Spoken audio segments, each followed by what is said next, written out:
कलीसिया का उद्देश्य। यीशु ने अपने स्वर्गारोहण से पहले अपने चेलों से ये अंतिम शब्द कहे, जब पवित्र आत्मा तुम पर आएगा तब तुम सामर्थ पाओगे और तुम यरूशलेम, सारे यहूदिया और सामरिया में और पृथ्वी की छोर तक मेरे गवाह होगे। प्रेरितों के काम अध्याय 1:8। हम मसीहियों को यीशु मसीह के गवाह बनना चाहिए। कलीसिया का उद्देश्य इस संसार में यीशु मसीह का गवाह बनना है। यह कलीसिया का प्राथमिक उद्देश्य है। अपेक्षाकृत कलीसिया के अन्य सभी कार्य प्राथमिकता की श्रेणी में बाद में आते हैं। यीशु मसीह के गवाह होने या बनने का तात्पर्य क्या है? इसका तात्पर्य है वचन और कर्म के द्वारा संसार तक पहुंचना और पुरुषों व महिलाओं को यीशु के पास लाना। इसका मतलब है संसार के लिए ज्योति बनना। यीशु ने कहा, तुम्हारा उजियाला मनुष्यों के सामने चमके कि वे तुम्हारे भले कामों को देखकर तुम्हारे पिता की जो स्वर्ग में है बड़ाई करें। मत्ती अध्याय 5:16। तुम अपनी ज्योति चमकने दो। इसका अर्थ है कि हमें संसार में मसीह के राजदूत बनना है। पौलुस ने लिखा है, इसलिए हम मसीह के राजदूत हैं। 2 कुरिन्थियों अध्याय 5:20। राजदूत होने के नाते हमारा कार्य परमेश्वर के साथ पुरुष और महिलाओं का मेल कराना है। अंततः यीशु मसीह के गवाह होने का मतलब है सारे संसार में जाना और शिष्य बना। यीशु ने अपने चेलों से कहा, तुम जाकर सब जातियों के लोगों को शिष्य बनाओ और उन्हें पिता, पुत्र और पवित्र आत्मा के नाम से बपतिस्मा दो। उन्हें सब बातें जो मैंने तुम्हें आज्ञा दी है मानना सिखाओ। मत्ती अध्याय 28:19-20। हमारे गवाह बनने का लक्ष्य क्या है? वह प्रेम है। दूसरी सबसे बड़ी आज्ञा कहती है, अपने पड़ोसी से अपने समान प्रेम करो। मरकुस अध्याय 12:31। हम विश्वासियों ने जीवन की रोटी को पा लिया है। अगर हम अपने पड़ोसी से प्रेम करते हैं तो हम उसे यह बताने के लिए इच्छुक होंगे कि वह भी उसे कहाँ प्राप्त कर सकता है। यीशु हमें अपने पास इसलिए बुलाता और अपनी कलीसिया बनाता है ताकि हम जाएं और फल लाएं। यीशु ने कहा, तुमने मुझे नहीं चुना परंतु मैंने तुम्हें चुना है और ठहराया है ताकि तुम जाकर फल लाओ, फल जो अंत तक बना रहेगा। यूहन्ना अध्याय 15:16। इस संदर्भ में फल का प्राथमिक अर्थ है नए शिष्य। यीशु ने कहा, जैसे पिता ने मुझे भेजा है वैसे ही मैं तुम्हें भेजता हूँ। यूहन्ना अध्याय 20:21। यीशु को क्यों भेजा गया था? उसे संसार में इसलिए भेजा गया था ताकि जो कोई उस पर विश्वास करे वह नाश न हो परंतु अनंत जीवन पाए। यूहन्ना अध्याय 3:16। इस पर विचार करें। हमें इसी तरह और उसी उद्देश्य से इस संसार में भेजा गया है जिस तरह और जिस उद्देश्य के लिए परमेश्वर ने यीशु को भेजा। आज हमें जो कलीसिया हैं इस पृथ्वी पर यीशु के कार्य को जारी रखने के लिए नियुक्त किया गया है ताकि हम ज्योति बनकर सभी स्त्री और पुरुष को स्वर्ग पहुंचने और अनंत जीवन पाने का मार्ग दिखा सकें। इस प्रकार हम देखते हैं कि कलीसिया का जयवंत उद्देश्य लोगों तक पहुंचकर उन्हें यीशु के पास लाना है, जिस प्रकार ज्योति अंधकार तक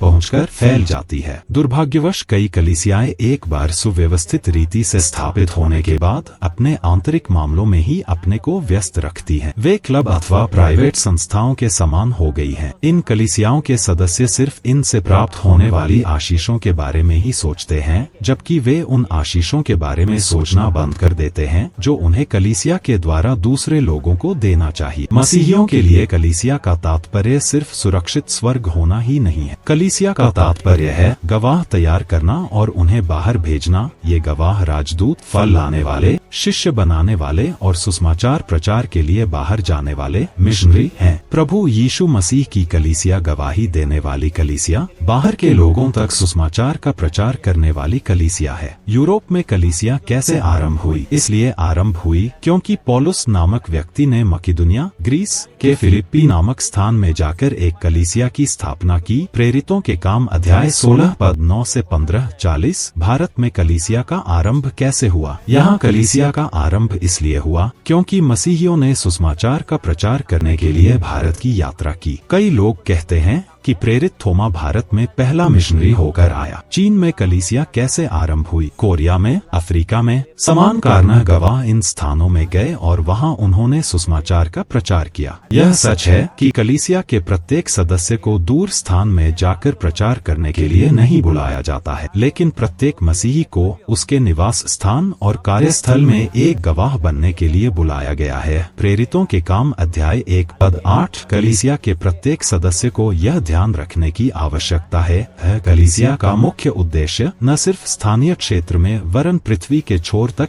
एक गवाह बनना है। कलीसिया एक शरीर या देह के समान है। 1 कुरिन्थियों अध्याय 12 पद 27। हृदय का मुख्य कार्य रक्त को दबाव के साथ शरीर के दूसरे सभी अंगों तक पहुंचाना है। फेफड़े का मुख्य कार्य सांस लेना है। कान का प्रमुख कार्य सुनना है। पैरों का मुख्य कार्य चलना है। परंतु प्रत्येक अंग का संपूर्ण उद्देश्य शरीर को जीवित और क्रियाशील रखने में मदद करना। कलीसिया के प्रत्येक सदस्य के साथ भी यही होता है। अगर कोई कलीसिया गवाही नहीं देती और लोगों तक नहीं पहुंचती है तो वह मृत कलीसिया है। किसी कलीसिया के आत्मिक स्वास्थ्य को उसके द्वारा आकर्षित मसीहियों की संख्या से नहीं बल्कि उसके द्वारा बाहर भेजे गए मिशनरियों गवाहों की संख्या से मापा जाता है। कुछ लोग कहते हैं कि मिशन अर्थात सुसमाचार को बाहर लोगों तक पहुंचाने का कार्य कलीसिया के कई समान रूप से महत्वपूर्ण कार्यों में से एक कार्य ही है। ये कलीसिया का वर्णन 4 पैरों वाले एक स्टूल से करते हैं। ये 4 पैर हैं: आराधना, संगति,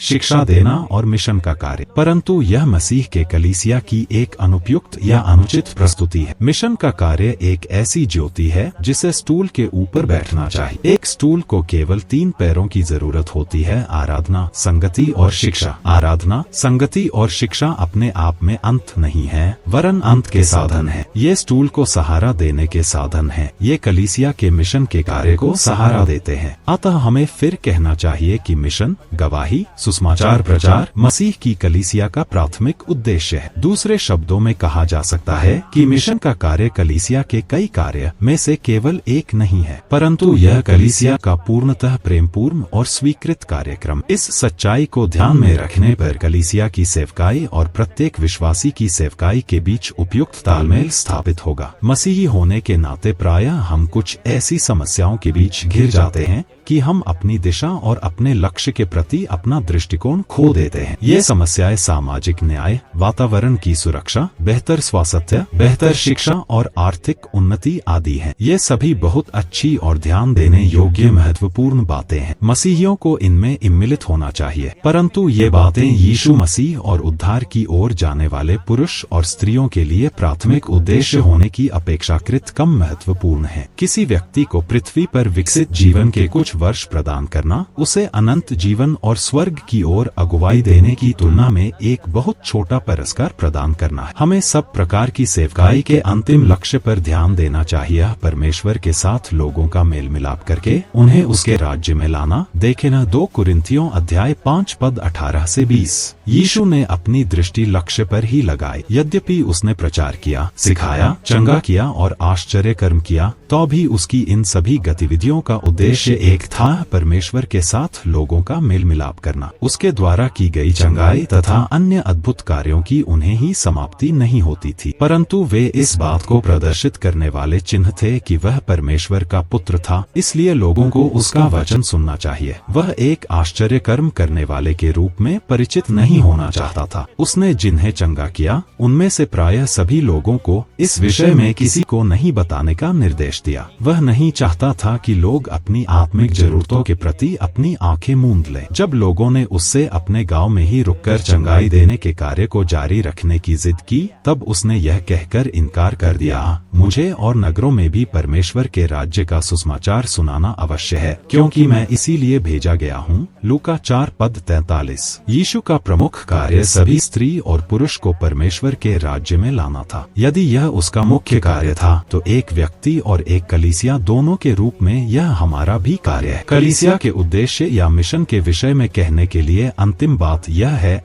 यीशु मिशन के पूर्ण होने पर फिर है आएगा और संसार का अंत हो जाएगा। यीशु ने कहा, राज्य का यह सुसमाचार सारे जगत में प्रचार किया जाएगा कि सब जातियों पर गवाही हो, तब अंत आ जाएगा। मत्ती 24 पद 14। यीशु प्रतीक्षा कर रहा है कि हम प्रत्येक जाति और सभ्यता के लोगों में सुसमाचार का प्रचार करें। संसार में इन विशिष्ट संस्कृति और सभ्यता के कई हजार लोग पाए जाते हैं। मत्ती 24 पद 14 और 28 पद 19 में लोगों के समूहों को जातियां कहा गया है। यह अनुमान लगाया गया है कि लगभग 10 0.002 ऐसे समूह हैं जिनके पास अब तक कोई स्थायी स्वदेशी गवाह नहीं है। प्रत्येक मसीही का सबसे अधिक प्राथमिक कार्य सुसमाचार से वंचित इन शेष सांस्कृतिक समूहों के बीच मसीह के सुसमाचार के प्रचार में मदद करना और इनमें से प्रत्येक समूह में गवाही देने वाली एक स्वयं उत्पादक कलीसिया की स्थापना करना है। जब तक यह कार्य पूर्ण नहीं होगा तब तक कलीसिया का उद्देश्य पूरा नहीं होगा और मसीह वापस नहीं आएगा। यह कार्य अथवा उत्तरदायित्व कितना बड़ा है। संसार की जनसंख्या में वृद्धि के कारण आज वर्तमान संसार में गैर मसीहियों की संख्या विश्व के इतिहास में पहली बार अपेक्षाकृत अधिक। दूसरी ओर यह भी सच है कि आज इस कार्य को पूर्ण करने लिए उपलब्ध मसीहियों की संख्या पहले से अधिक है। यह कार्य संभव है। यह विदित है